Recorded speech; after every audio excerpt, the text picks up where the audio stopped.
मित्रांनो, आमच्या हो काही दिगंबर यांनी एक जुगाड केला आहे ऊस फवारणीसाठी. एवढा सुंदर जुगाड केला आहे की ते भल्या भल्यांना जमणार नाही. असा ऊस बघितलं तर वाटतं विचार करत बसणार आला ऊस कसा फवारावा, त्याच्यावर ह्यांनी शिक्कल कशी लढवली बघा. तेव्हा त्यांनी सांगतील आपल्याला आता माहिती. दिगा भाऊ कसं बनवलं ती? ही 2 नोजर आणून हां, घरच्या घरीच बनवलेला आहे नोजर. कसं आयडिया सुचली तुम्हाला? ही असं बसल्या बसल्या करत झालेला आहे. हां बाया, कसं आहे तुम्हाला काय वाटतंय?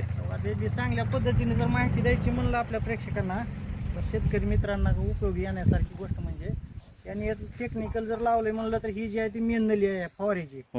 तर त्यांना ह्या कपलच्या साह्याने अटॅच केली, एक लांबकी नळी बनवली. याचं कमीत कमी ह्या नळी एक झाली बघा 10 ते 12 फुटाची. आणि दिगंबरांनी काय केलं, पुन्हा याला इळू बांधलाय. तर इळूला एक इथं एक असं एक त्यांनी क्लिप लावली. क्लिप ह्याच्यासाठी लावली की पाठीमागे ही जेव्हा अशी खंदीवर नळी घेतात तेव्हा इथं ह्याला पकडतात आणि ह्या क्लिपच्या साह्यानं ती सेंटर बघतात, नळी वाकडी व्हायली का कशी व्हायली त्यांना ह्याच्यावरून समजतं. आणि हा इळू जी आहे त्यांना ऊस जर आपला समजा 20-25 कांड्यावर जर असेल तर बाई इथपर्यंत असा उंच करून चालू शकतो. आता आपला ऊस आता सध्या 20 ते 22 कांड्यावर ऊस आहे, फक्त ऊस आडवा पडलेला नसावा. डिगाच्या बुद्धीला सल्यूट केला पाहिजे डिगा भाऊ. तर एवढं एक नंबर याला दाखवा बरं आम्हाला एकदा थोडं फवारून. आता